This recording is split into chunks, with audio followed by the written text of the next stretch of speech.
You know what, listeners? Sometimes the hardest decision isn't choosing what to start, it's choosing what to leave behind. Now imagine standing at the threshold of a family legacy with wealth and security laid out before you and still feeling that quiet pull that your dream belongs somewhere else. Welcome back, listeners, to this episode of BizBlend podcast, where today we are diving into that exact crossroads with Jason VanDevere.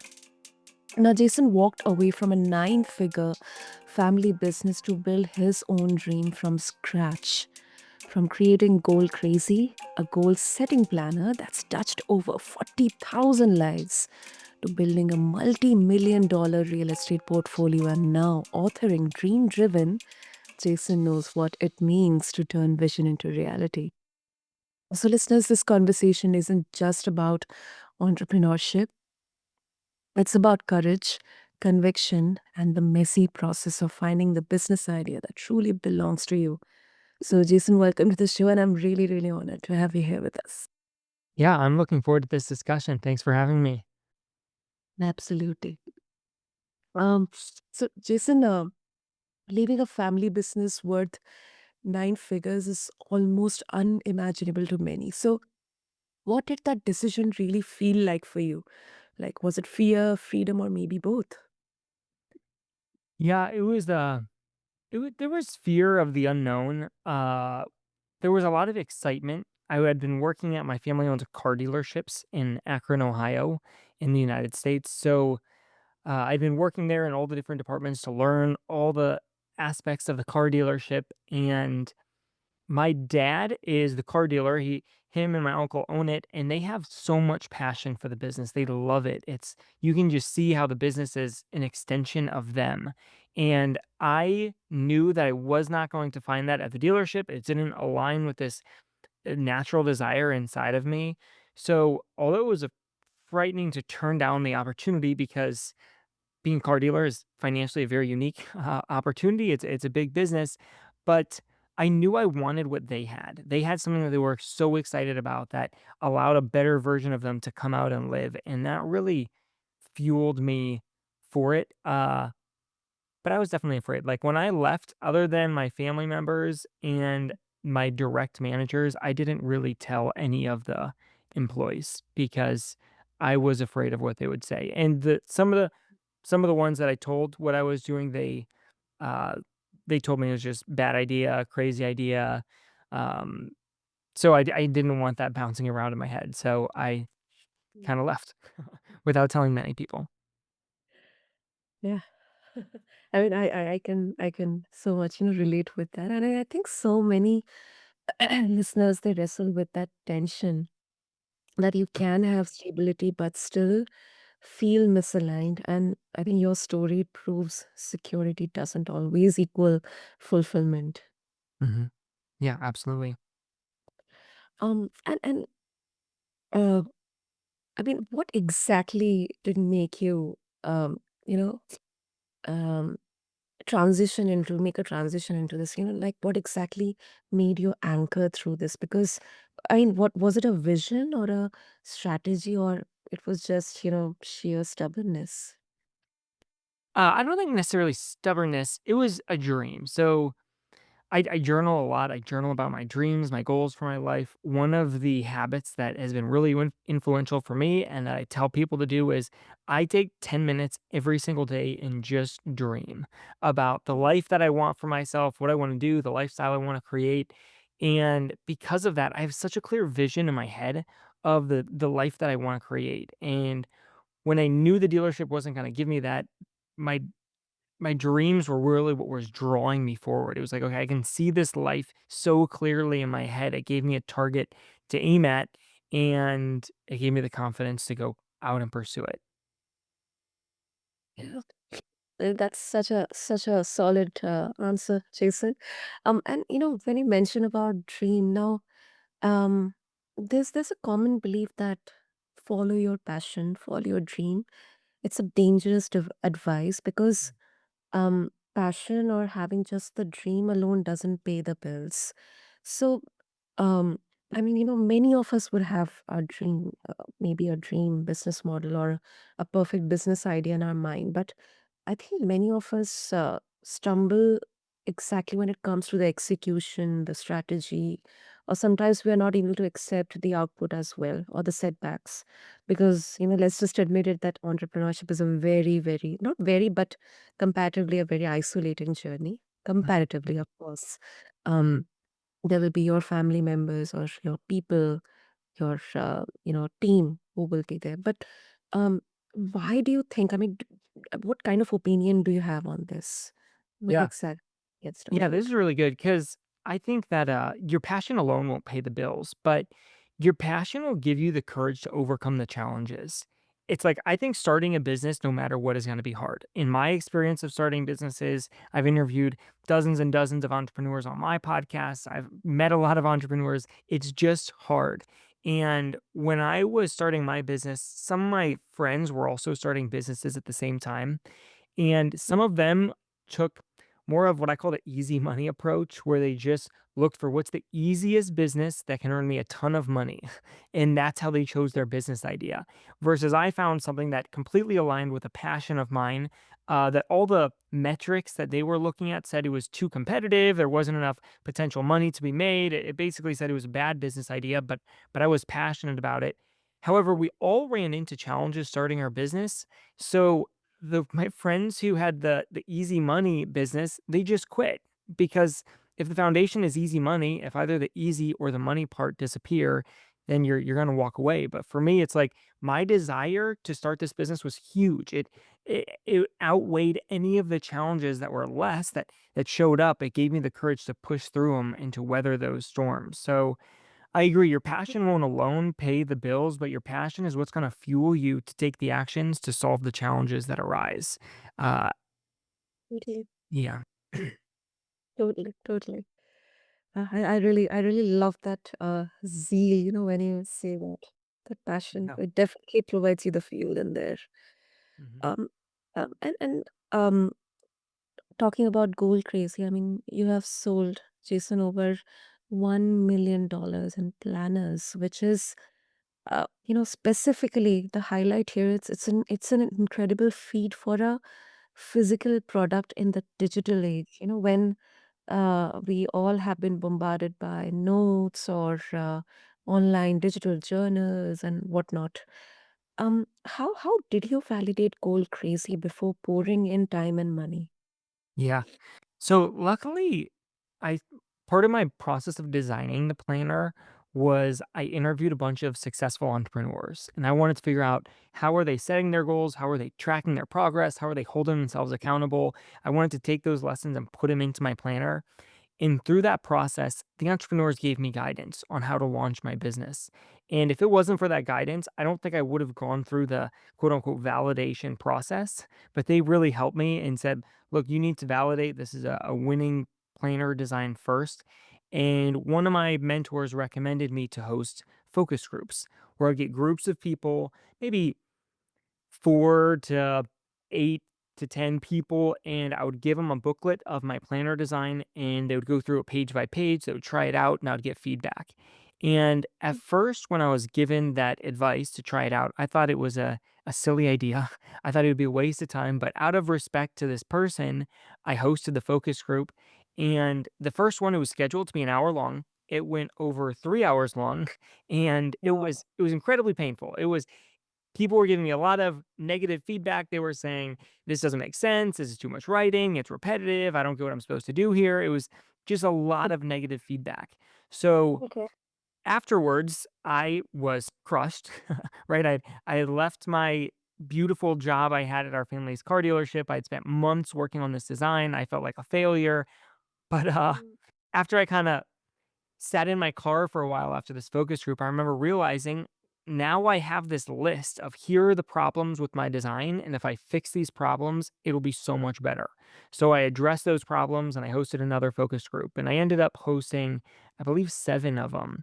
And each time it got better and better until the last couple, just worked. People were getting results. They understood it. It was working how it should have. And I can almost guarantee if I did not go through that process to validate that it was a winning product with those focus groups, it would have failed. And I would have gone rather than giving all the negative feedback from my focus group members, I would have gotten the feedback in the form of terrible reviews, and then no one would have Yeah. bought it if it had a bunch of negative reviews. So I think focus groups or beta testers, I think those are super, super helpful whenever you're launching something.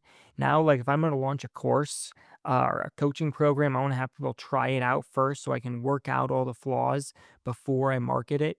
Um, but I would say there's 2 parts, and sorry, this is a little bit of a long response, but I think those focus groups and beta testers, they really help you to validate that you have a winning product or service.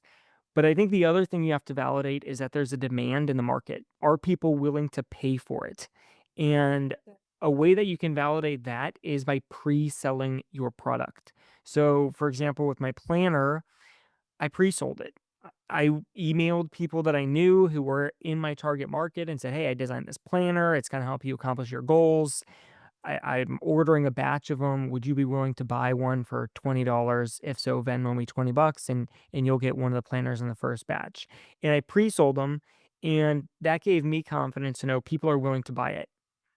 Uh, and I do the same thing now. If I'm going to launch a new coaching program or a new course, I pre-sell it Yeah. before I record anything. I'm going to put it out to my email list or on a workshop. And if people don't buy it, then I'm not going to design it. I'm not going to make it. But if they buy it, it's like, okay, now I know there's demand. Now I'm going to put in the work to design it. I'll use beta testers, make it better. And then I'll have a product that people are willing to pay for and that solves a problem. That's a really smart one, Jason. I mean, first of all, um, I think the beauty here is you didn't actually employ any flashy techniques or some, glamorous launch events or something. You just followed through the basics, the fundamentals of understanding the problems out there, and then working on the reiterations in there. I think one question that comes to my mind the first time when you got a very negative feedback, poor feedback from the focus group. I mean, did you have any second thoughts that you need to pivot, or maybe this is something that I shouldn't do? Uh, I might have. I felt like at that point, I knew it was something I wanted to do, and I would have been too embarrassed to quit. I knew a product I knew this product in a way was gonna solve a problem. One, I knew people were buying planners, right? Maybe the competition was ridiculously high, but people were buying planners, and I had to imagine there was people who wanted a planner like this because I really wanted one. Uh, and it would have been really embarrassing to go back to the dealership after I just left. So maybe that also helped. But it was hard. I definitely second guessed myself like, "Okay, was this the dumbest idea?" But I don't know if I actually thought seriously about quitting at that point because I'd already put so much effort into it. Absolutely, yeah. And But, it uh, was hard when I was getting the feedback, and I think this is a lesson people should remember is people were giving me negative feedback, and the default response I wanted to give was to get defensive and argue with them, right? Like if they told me a section didn't make sense, I wanted to argue with them and say, yes, it does, right? yeah, Uh, but that wasn't helpful at all because what I was looking for was that feedback. So you had to die to your pride or ego for a little bit and just take notes. This is what people are saying. And then I could go back and sort it through. Because if me arguing with them saying, "No, this is great," and them telling me, "No, we're all confused," it just wouldn't have helped. yeah. That's a very I love that clarity, Jason. I love that clarity. And I think here also I would credit that passion, that dream, which is acting as a fuel and a kind of a compass for you, giving you that clarity. And also, Jason, as we mentioned about dream now, sometimes people say that, especially as an entrepreneur, um, maybe the business model that you are working on, it's almost validated and you're ready for launch. Sometimes may not work out, and in such scenarios, you should have a plan B. Do you believe in that, or do you think that the prep should be done in such a way that, we have to kind of make it validated, and we should make sure, like you did with the feedback, with the pre-selling technique, pre-selling strategy. Yeah, I think I would consider the plan B options maybe during the validation if I needed to pivot an idea or tweak it in some way. That's when I would look at it. But if it was past the validation process, I would want to keep going because I think a trap that the plan B can cause is just starting a business is hard. In my experience of interviewing people, it's just hard. And I wouldn't want somebody to pivot their idea because it's hard when really what they needed to do was just put in the work to get over the hump, because once they really get things moving, then they get over to the other side where it's easier. Like for me, I was in a state of struggle for probably like 2 years after I launched my planner business. uh, Okay. but what gave me the confidence to keep going was I was getting incredible reviews of people changing their life with this planner. I hadn't figured out on the business end how to make it profitable yet, but that was my fault. But at least I had this product that was very much validated. I knew if I could figure out the business model behind it, I could succeed. And I think a way to reduce the chances of being in that situation is finding good mentors. So Mhm. when I was starting my business, a mentor told me, he said, Jason, look, the shortest distance between 2 points is a straight line, right? Yeah. So if you want to start a business, the easiest way to do it is find somebody who's already started a business like the one you want to start and just ask them how they did it. There's your straight line. So Yeah. I think entrepreneurs need to remember that. It's like if you're starting a business, one of the number one priorities for you at that time should be I need to find someone who's already started a business similar to the one I want to do and learn from them, because you can learn from their failures, you can learn from their successes, but then it makes it so much easier to implement tried and true proven methods rather than trying to figure it out for yourself. And I would say like those 2 years when I was struggling, most of that was because I was trying to figure it out myself rather than just asking other people, what should I be doing? And then doing it. Yeah, very rightly said.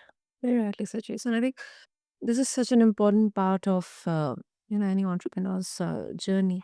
Even if we say that it's isolating, but I think with mentoring, active communities, fostering conversations and discussions between seasoned entrepreneurs, in fact, investors as well, or maybe somebody who is internally aligned with the idea. I think that can really really work wonders. Really work wonders. And Jason, talking about your no, book, Dream Driven.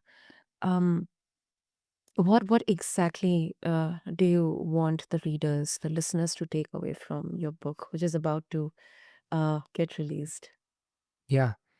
So the book is going to help them through three main phases. The first is it's going to help them figure out their perfect business idea. And the approach that it takes to do that is it helps somebody answer the question, what do you want to do with your life?